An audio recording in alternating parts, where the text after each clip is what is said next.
Hello you piss-filled hand sanitizers, Jim Sterling here, and this is Guns and Robots. It's been loading for quite some time before I even hit record, but I figured I might as well start the recording now while it's loading. As I say, it's been a while already before I said hello. I got a bit bored of waiting, but you see it is loading.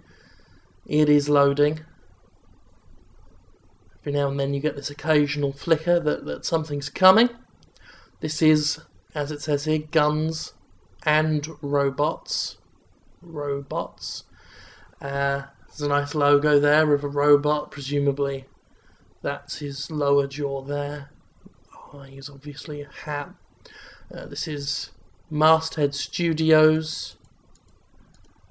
Clicking does nothing. Masthead Studios Limited, that's LTD, with a little punctuation mark.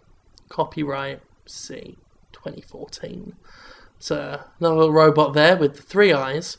It's a kind of Splinter Cell Sam Fisher goggle thing going on there. It's one with sort of a construction guy hat. Rocket. This is a third-person shooter, free to play. Costs you nothing to get in there and get to the action almost immediately. There's a lot of weaponry on the side, and then some text keeps appearing sometimes. Let's try the key. It's there. Oh. Okay. It's a crossbow there, aka the flat bow. I'm a big fan of crossbows as a thing. You can see this fella down here. He's using one. We've got the arrow there. Very dynamic arrow. And that's exciting. I like crossbows. Should look forward to having a go on one of those. In the Dungeons and Dragons game, whenever we play Dungeons and Dragons, I am a big fan of the crossbow. I usually try and throw a crossbow on my character at some point, just because I like them thematically. D&D not always been kind to the crossbow as a thing. In Kingdoms of Calamar they were a lot more viable. That's the setting we like to use for our D&D games. There were special variant rules for the flat bow there. D&D 5th edition, of course, the crossbow is quite cool. There is a feat you can take even that eliminates the loading time for the crossbow and gives you some bonuses, making it even more viable as a weapon, as a ranged weapon. I mean, you combine that with, say, any of your rangers or rogues or anything, or the fighter taking the dual, not the duelist, sort of, there is an archery ranged weapon skill for the fighter that you can take. Throw that all together, you've got yourself a nice ranged attacker there. I'm a big fan of the fighter class in D&D as it stands. Currently we're playing the new edition of Dungeons and Dragons, and my character is a fighter of the Eldritch Knight variety, and that's been a lot of fun for me. I'm trying to keep an eye on the centre because there's that text that flashes and disappears, you know, gudung, gudung, gudung, like that. I'm just trying to see if I can snatch a glimpse of it next time it happens. And it might give us a clue as to what's... Oh, no. There's no way. Perhaps if one were to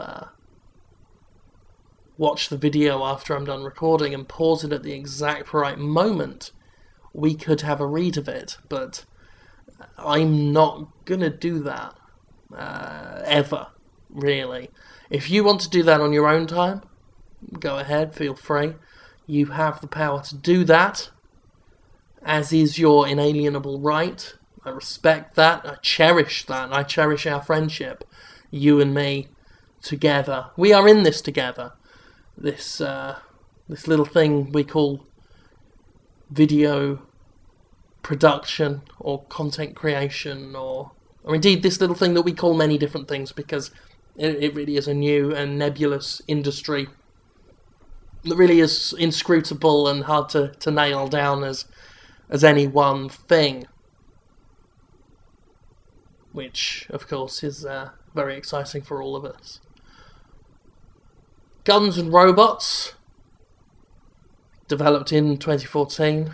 Every now and then the loading screen itself flashes with some red text. But what that text says, I couldn't say.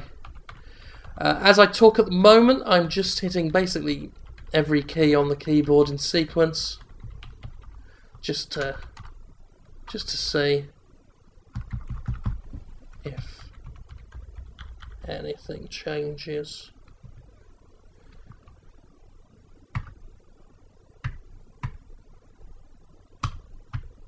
No. So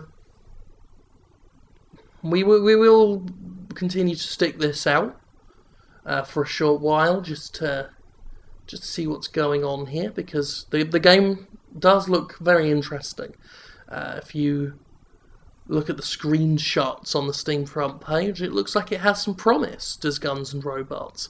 I was kind of eager to give it a look. As you know, if you follow my YouTube channel, I don't get the opportunity to play a lot of truly excellent games. Because I do play sort of anything that looks interesting on Steam, and unfortunately anything that looks interesting on Steam these days has a high risk of being complete and utter bollocks, if we're going to use vulgar language. But this looked promising. It had a nice art style, very bold, very poppy, very colourful. And a good old online arena third-person shooter is just fine in my book. I was a big fan, of course, of Loadout. And there is a Loadout video on this here channel, if you'd like to look at that.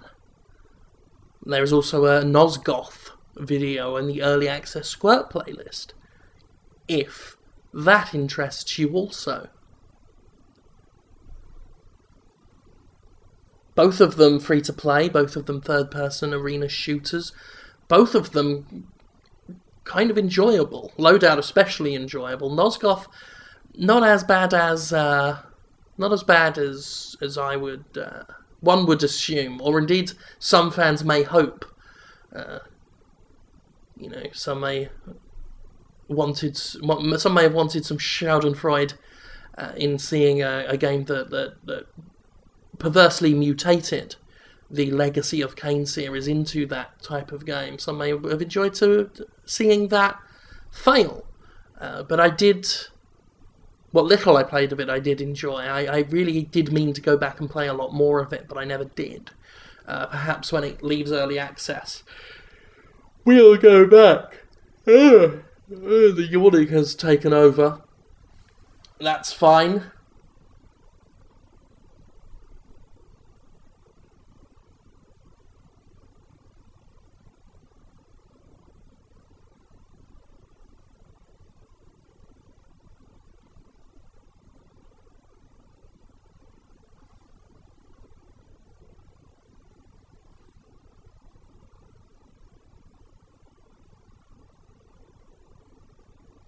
Don't think it's going to work.